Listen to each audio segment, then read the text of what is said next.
Voters in 4 states are set to head to the polls to vote in a slew of primaries which will help determine the makeup of the November ballot as both parties vie to take control of the House next year.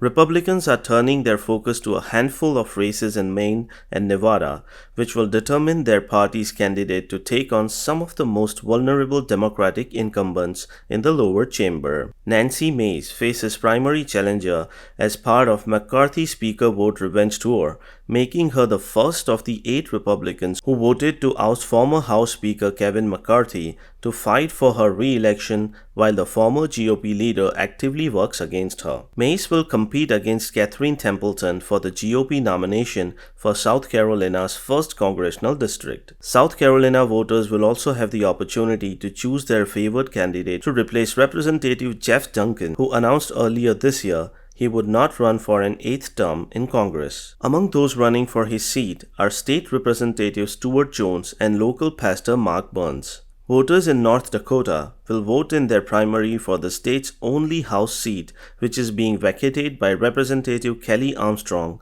who has instead opted to run for governor. Armstrong's retirement from the House has attracted a crowded field of GOP contenders vying for the Republican nomination. One of the most competitive elections of the 2024 cycle is the House seat for Maine's 2nd District, which is held by Representative Jared Golden. State Representative Austin Theriault, a former NASCAR driver, is supposed to be the primary contender against him. In Nevada, incumbent Representative Susie Lee is supposed to be challenged by Marty O'Donnell, an independently wealthy candidate who is known for composing music for popular video games such as Halo and Destiny, and some other candidates as well.